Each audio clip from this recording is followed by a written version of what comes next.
Budget 2025 के according हमारी income कितने टाइप्स की होती हैं और उनका टैक्सेशन कैसे होता है, चलिए जानते हैं इस शॉर्ट वीडियो में।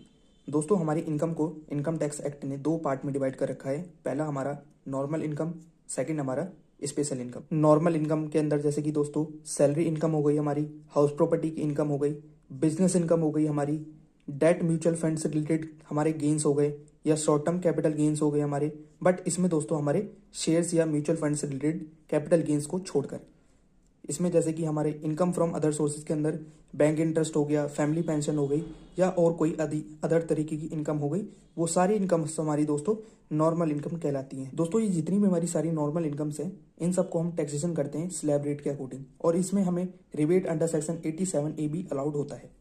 दूसरी चीज की तरफ बात करते हैं तो वो होती है हमारी स्पेशल इनकम।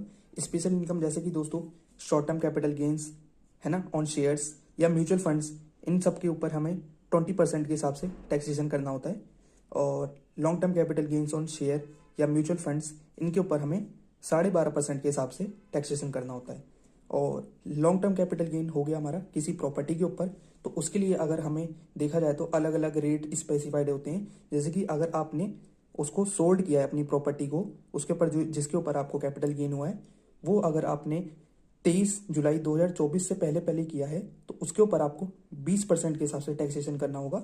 और अगर आपने 23 जुलाई 2024 को या 23 जुलाई 24 के बाद अगर आपने अपनी प्रॉपर्टी को सोल्ड आउट किया है तो उसके ऊपर आपको 20% या 12.5% के हिसाब से टैक्सेशन करना होगा। ठीक है दोस्तों, लॉन्ग टर्म कैपिटल गेन के केस में ऐसे ही लॉन्ग टर्म कैपिटल गेन होगा अगर हमें किसी अदर कैपिटल एसेट के ऊपर, तो उस पर हमें 12.5% के हिसाब से टैक्सेशन करना होगा। और फिर देखते हैं कि ऑनलाइन गेम्स हो गए या हमारे क्रिप्टो से रिलेटेड जो भी हमारी इनकम्स हो गई या हमारी लॉटरी इनकम हो गई, इन सभी टाइप की इनकम्स के ऊपर हमें 30% के हिसाब से टैक्सेशन करना होता है। और ये सारी इनकम्स दोस्तों हमारी स्पेशल इनकम कहलाती हैं। और इन सभी इनकम के लिए अलग से इनकम टैक्स एक्ट ने अलग अलग रेट्स प्रिस्क्राइब कर रखे हैं, जिनके अकॉर्डिंग ये सारी इनकम्स हमारी टैक्सेबल होती हैं। तो दोस्तों, इन नॉर्मल इनकम और स्पेशल इनकम में आपको डिफरेंस समझ में आ गया होगा कि नॉर्मल इनकम हमारी स्लैब रेट के अकॉर्डिंग टैक्सेशन होता है और स्पेशल इनकम का टैक्सेशन स्लैब रेट के अकॉर्डिंग नहीं होता। इनका टैक्सेशन इनके प्रिस्क्राइब्ड रेट के हिसाब से होता है और इसमें हमें rebate under section 87A not allowed होता है।